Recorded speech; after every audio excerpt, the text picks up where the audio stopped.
Guys કેમ છો બધા? સુપ્રભાત, ગુડ મોર્નિંગ.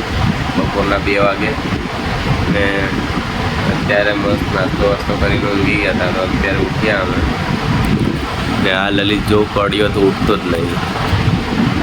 ખબર છે ફાટીને 4 થઈ ગઈ ત્યાંથી આવવામાં, એટલા માટે આપણે મસ્ત અત્યારે ખાઈ આવીએ પછી પાછા ઉઈ જાય. તો મિત્રો આ કે મને નહીં લેતો, મારે પહેલો જ એને લેવો. જે ના પાડે ને એને બ્લોગમાં લેવા ના જ આવે. આપણે જો ખાવાનું આવી ગયું અત્યારે, કેટલા દિવસ પછી દેશી રોટલો, ગવાર બટેટાનું શાક, છાશ, આથણું, કેળા. આને બલ્કિંગ કરવું એટલે એ તો બલ્ક થઈ જ જશે. મારે થોડું ઘણું કરવું એટલે મારે થઈ જશે. ત્યારે ખાઈ લે શાંતિથી. ને આ રોટલો 30 રૂપિયાનો મળતો અહીંયા મફતમાં મળે, દબાઈને ખાવ જેટલા ખાવા એટલે ખાઈ લઈએ. તો ગાઈઝ આપણે સવારનો બ્લોગ બનાવ્યો નથી, કેમ કે આજ આપણે આરામ જ કર્યો. કાલનો બ્લોગ આવ્યો જોઈ લેજો તમે.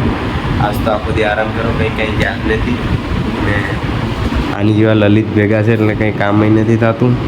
આપણે જો અટાણે સીધાની જ્યારે બેઠા હતા ખાઈ પીને આપણે ખાઈ લીધું, તો ખાવાનું થતું હતું. હવે તો ખાવાનું હેવી, કંઈ ઓછું કરવાનું થતું નથી. અટાણે મસ્ત મચ્છી દબાઈ લીધી આપણે, ડાઈ ખાધી કાંટાવાળી, મીઠી બને એટલે મજા આવે ખાવાની. તો આજનો બ્લોગ બસ એટલો જ હતો. બ્લોગ આવીએ ભલે હું ગમે એવો બ્લોગ ના આવીએ ભલે બહુ જેવો આવે. આ સલમા બેગમ આપણી મીઠી. હવે બેઠા પછી ઘેર જઈને ઉઈ જાય ને આ બ્લોગ બતાવીએ બધાનું ગુડ નાઇટ.